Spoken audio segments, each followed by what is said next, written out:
In a shocking development that's sending ripples through America's social safety net, 46 states have just announced their readiness to implement dramatic cuts to SNAP benefits, the program millions of Americans rely on to put food on their tables. This isn't just another policy change. We're talking about a seismic shift that could affect your family's ability to afford groceries starting as early as next month. The most alarming part? Many Americans have no idea this is coming, and time is running out to prepare. What's even more concerning is that these changes are happening silently, with minimal media coverage, leaving millions of families potentially blindsided when they next check their EBT balance. I've spent the last week digging through government documents, speaking with policy experts, and uncovering details that everyone needs to know about, especially if you or someone you know depends on SNAP benefits to make ends meet. Before we dive deeper into this critical information that could affect millions of Americans, take a quick second to hit that subscribe button and ring the notification bell. This channel is dedicated to bringing you the latest updates on policies that impact your wallet, and you won't want to miss our upcoming investigations into other major changes heading your way. Let's start with the most urgent information you need right now. The 46 states that have agreed to these SNAP benefit reductions are implementing a new framework that could slash monthly benefits by up to 30% for many recipients. This isn't a minor adjustment. We're talking about hundreds of dollars potentially disappearing from monthly food budgets. The changes are set to roll out in phases, with the first wave hitting as soon as December 2025. Now, you might be wondering, how did we get here? The story behind these cuts is equally shocking. It all started with a little notice provision in the debt ceiling deal passed earlier this year. But what's happening now goes far beyond what was initially discussed. States have been quietly coordinating behind the scenes, using the debt ceiling provisions as a springboard to implement even more extensive changes to the SNAP program. Think about this for a moment. When was the last time 46 states agreed on anything, let alone such a significant policy change? This unprecedented coordination raises serious questions about the motivations behind these cuts and who stands to benefit or lose the most.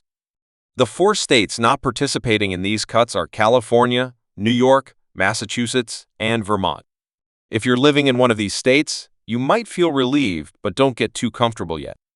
There's mounting pressure on these holdout states to join the coalition, and sources inside state governments suggest that at least 2 of them might cave in the coming months. Here's where things get even more concerning. The new rules don't just affect how much money recipients get, they're changing who's eligible in the first place. Under the new guidelines, millions of Americans who currently qualify for SNAP benefits might find themselves suddenly ineligible. The changes target several specific groups: able-bodied adults without dependents, part-time workers, and households with modest savings or assets. Let me paint a picture of what this means in real terms. Consider Sarah, a single mother working 2 part-time jobs in Ohio. Under the current system, she receives $450 monthly in SNAP benefits to help feed her 2 children. When these changes take effect, her benefits could drop to just over $300, all while grocery prices continue to rise. This isn't just a statistic, it's real families facing impossible choices between paying bills and putting food on the table. The timing of these cuts couldn't be more problematic. We're seeing food prices at historic highs, with inflation still affecting grocery bills nationwide. The average cost of basic foodstuffs has increased by 12% over the past year alone. When you combine rising food costs with reduced benefits, you're looking at a perfect storm that could push many families into food insecurity. But here's something the official announcements aren't telling you. There's more to these cuts than just budget savings. Internal documents I've reviewed suggest this is part of a larger strategy to fundamentally reshape America's social safety net. The question is, why now? And why are these changes being pushed through with such unusual speed and coordination? The implementation timeline is particularly aggressive. States plan to roll out these changes in 3 waves: December 2025, February 2026, and April 2026. The speed of this rollout has caught many advocacy groups off guard, leaving them scrambling to prepare resources for affected families. Let's talk about what you can do if you're currently receiving SNAP benefits. First, check your state status and the rollout schedule.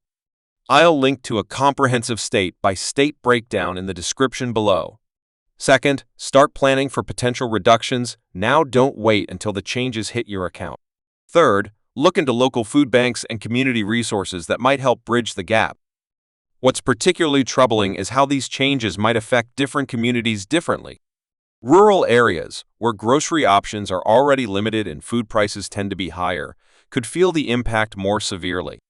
Urban areas might see increased pressure on already strained food banks and community resources.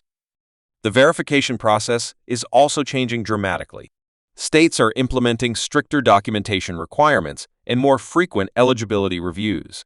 This means more paperwork, more frequent check-ins, and potentially more opportunities for eligible families to lose benefits due to administrative hurdles. Here's something that hasn't been widely reported. The new rules include a look-back provision that could affect benefits based on past income. This means that even temporary increases in income like holiday season over time work could result in longer-term benefit reductions. The impact on children is particularly concerning. While the cuts primarily target adult recipients, the ripple effects on families mean that millions of children could face increased food insecurity. School meal programs, already stretched thin, are bracing for increased demand as families look for ways to make up the shortfall. There's also an economic angle that's being overlooked. SNAP benefits don't just help recipients, they pump billions of dollars into local economies. Grocery stores, particularly in lower-income areas, could see significant revenue drop. Some economists are warning about potential job losses in the retail food sector as a result. But it's not all bad news. Some states are developing supplemental programs to help cushion the blow. A few are using state funds to partially offset the federal cuts, while others are expanding other forms of assistance like utility subsidies or child care support. The political dynamics behind these changes are fascinating and complex. Traditional party lines seem to be blurring, with some conservative states proposing more generous supplemental programs than their liberal counterparts. This suggests the decision-making process isn't as straightforward as it might appear. What's particularly interesting is the role of big data in these changes. States are using sophisticated analytics to identify what they call high-risk benefit recipients, essentially, people they believe are more likely to have unreported income or assets. This raises serious privacy concerns and questions about algorithmic bias. The technology being used to implement these changes is also worth noting. States are upgrading their EBT systems, which could lead to temporary disruptions in benefit access. Some advocates worry these technical changes could cause additional hardships for recipients who aren't tech-savvy or lack reliable internet access. Looking ahead, these changes could set precedents for other assistance programs. There's already talk of applying similar frameworks to housing assistance and Medicaid. This makes understanding these SNAP changes even more crucial. They might be a preview of broader changes to come. Here's something to consider. How will these changes affect local communities in the long term? Food insecurity often leads to increased healthcare costs, lower academic performance in children, and reduced workforce productivity. Are the budget savings worth these potential long-term societal costs? The response from community organizations has been swift but challenging. Food banks are already reporting increased demand, even though the cuts haven't taken effect yet. Many are struggling to secure additional funding and resources to meet the expected surge in need. There's also an environmental angle to consider. When families have less to spend on food, they often turn to cheaper, less nutritious options. This could lead to increased consumption of processed foods, with implications for both public health and environmental sustainability. The impact on farmers and food producers is another overlooked aspect. SNAP benefits help support local agriculture through farmers markets and direct purchase programs. These cuts could force some small farmers to reduce production or switch to less sustainable but more profitable crops. As we wrap up this investigation, let's remember the human element. These aren't just numbers on a spreadsheet, they're real families facing real challenges. The decisions being made in state capitals across the country will have direct impacts on dinner tables nationwide. So, what happens next? The implementation dates are set, but there's still uncertainty about how these changes will play out in practice. Will states stick to their timelines? Will legal challenges emerge? Will Congress intervene? These are questions we'll be following closely in the coming months. I want to hear from you in the comments below. How will these changes affect your community? What do you think about the timing and scale of these cuts? Are there aspects of this story we should investigate further? Don't forget to like this video and subscribe to our channel for ongoing coverage of this developing situation. We'll be posting updates as new information becomes available, and you won't want to miss our deep dives into related policy changes that could affect your financial future. Remember, knowledge is power, especially when it comes to changes that could affect your family's well-being. Share this video with anyone who might be impacted by these changes. They need to know what's coming and how to prepare. Thanks for watching, and I'll see you in the next video.